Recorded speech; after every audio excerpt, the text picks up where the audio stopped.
Welcome to The Explainer. Today we're diving into a book that's over 170 years old, but honestly feels like it could have been written this morning. We're talking about Henry David Thoreau's Walden. You know that feeling? You're leaving the office, it's late, city lights are blurring past, your social media profile looks amazing, totally polished and perfect, but then you get home, you put the phone down, and there's this quiet, hollow feeling inside. Well, it turns out that feeling isn't new at all. In fact, it has a name. One that a guy named Henry David Thoreau gave us way back in the 1850s. And this quote? This gets right to the heart of the problem he saw all around him, and it's something that feels so real today. We're all so busy, right? We're consuming, we're climbing ladders, we're constantly showing everyone how well we're doing. But in all that frantic activity, are we actually living? It's that nagging sense that you're kind of just going through the motions. You know, we tell ourselves, okay, it'll be better after I get that next promotion, or once I buy that thing I want, or after I hit this next milestone. But somehow, that deep feeling of satisfaction we're chasing is always just a little bit out of reach. So how did one person decide to face this quiet desperation? Well, he didn't just write theories about it. He decided to find out with his own two hands. Back in 1845, Henry David Thoreau, a 28-year-old Harvard grad, did something that was, for his time, completely wild. He borrowed an axe, he walked into the woods not from his home, and he started to build a life, literally from the ground up. And what's so amazing is just how practical this whole experiment was. He kept track of every single cent. I mean, look at that, down to the half penny. He didn't just want to feel like he was living simply. He wanted to prove, with cold, hard numbers, just how little a person truly needs to build a home and a life for themselves. Now, at first glance, you might look at this and think, wait, he lost money.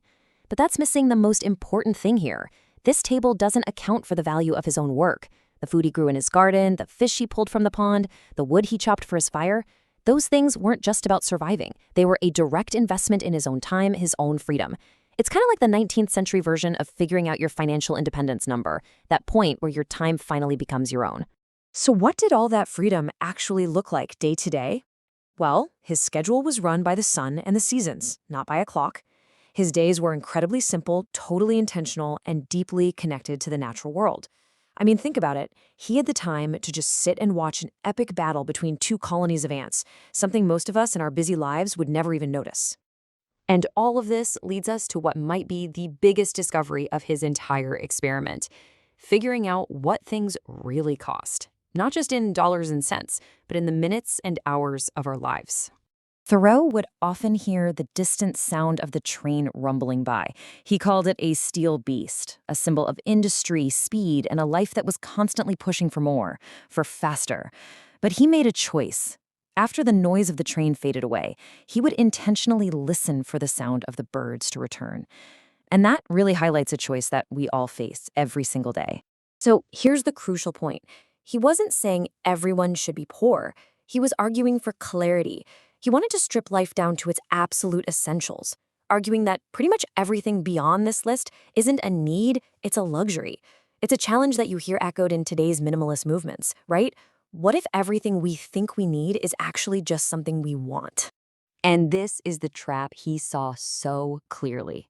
Our luxuries, our stuff, can so easily become our burdens. That bigger house? It comes with a bigger mortgage, which means you have to work more hours.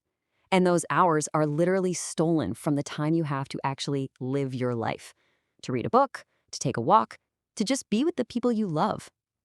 We think we own our things, but so often it's the other way around. But, and this is probably the most important part of this whole thing, the goal isn't for all of us to pack up and run off to a cabin in the woods. The real lesson here is about how to live deliberately, right where you are. It's about finding your own Walden, whether that's in a city apartment or a house in the suburbs. Right. The Walden Pond experiment, it was a mental reset button, not a permanent retirement plan. He wasn't rejecting society. He was rejecting an unexamined life inside society. He was learning how to separate what was essential from what was just noise. It's what we might call intentional living or digital minimalism today. You're not escaping the world. You're just carefully choosing how you want to engage with it. The real Walden isn't a place you can go to. It's something you have to build inside yourself. To explain this, Thoreau tells this really beautiful story about an artist who was determined to carve the perfect staff. He wasn't trying to be the fastest, he didn't care about efficiency, he just poured all of his attention and his focus into every single cut. And that's his metaphor for how to live. Your life is that staff. In a world that is just screaming at us to move faster, to scale up, to optimize everything, Thoreau offers a totally different way.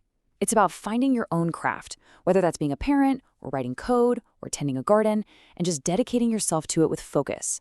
It's about finding joy in the process itself, not just in the final outcome. You don't have to compete with anyone else. You just need to focus on carving the life that you truly imagine for yourself. And so that leaves us with this really powerful question to think about. If you stripped away everything you do just for other people to see, the job title, the perfect Instagram posts, all the stuff meant to impress, what would actually be left? Whatever that is, Thoreau suggests that's where you'll find the real reason you're alive.